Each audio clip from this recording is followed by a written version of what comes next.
Japanese people எல்லாம் பார்த்தீங்கன்னா ரொம்ப யங்கா ஃபிட்டா அழகா இருப்பாங்க, சுறுசுறுப்பா எப்போ ஓடிட்டு. அவங்க குண்டான ஜாப்பனியர்கள் சும்மா ரெஸ்லர்ஸ் வேணா குண்டா இருப்பாங்க. பொதுமக்கள் பொதுவா பார்த்தீங்கன்னா ஒல்லியா இருப்பாங்க, ஆரோக்கியமா இருப்பாங்க, நீண்ட ஆயுளோட 100 வருடத்துக்கு மேல வாழ்றவங்க அதிகம். ஸோ எதனால அவங்களோட ஆரோக்கியத்தின் ரகசியம் என்ன, அவங்க எப்படி ஒல்லியா இருக்கிறாங்க அப்படிங்கிறத பார்க்கலாம். நம்பர் 1, அவங்க பயன்படுத்துற ஒரு மந்திர சொல். அதுக்கு பேரு ஹரா ஹச்சி பூ. அது என்ன மந்திரம்னு கேட்டிங்கன்னா, அளவோட உணவு உண்ணும் பழக்கம். அவங்க வயிறு நிறைய எப்பவுமே உணவு உண்ண மாட்டாங்க. 80% வயிறு நம்ம நுண்ணிய ஜப்பானியர்கள் உணவு உண்பதை நிறுத்தி விடுவார்கள். ஸோ இந்த மந்திரம் தான் அவர்கள் ஆரோக்கியத்திற்கான தாரக மந்திரம்.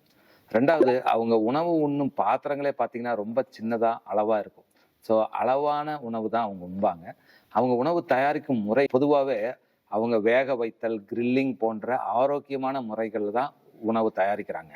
அப்புறம் அவங்க உணவு பழக்கம் பார்த்தீங்கன்னா கடல் சார்ந்த உணவுகள், மீன், மீசோ போன்ற புளித்த உணவுகள் அதிகமாக யூஸ் பண்ணுறாங்க.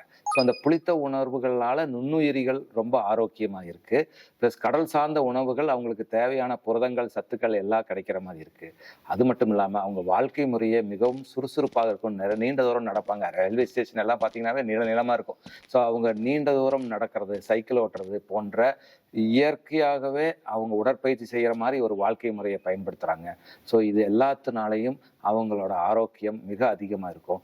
முக்கியமாக அவங்க ஃபாலோ பண்ணுற ஜென் தத்துவம். எது செஞ்சாலும் அவங்க நிதானமாக நிறுத்தி பொறுமையாக அனுபவித்து செய்வாங்க. ஒரு தேநீர் அருந்தினா கூட அந்த தேநீரை கவனித்து ஒரு சிறு துளி துளியாக பருகுவார்கள்.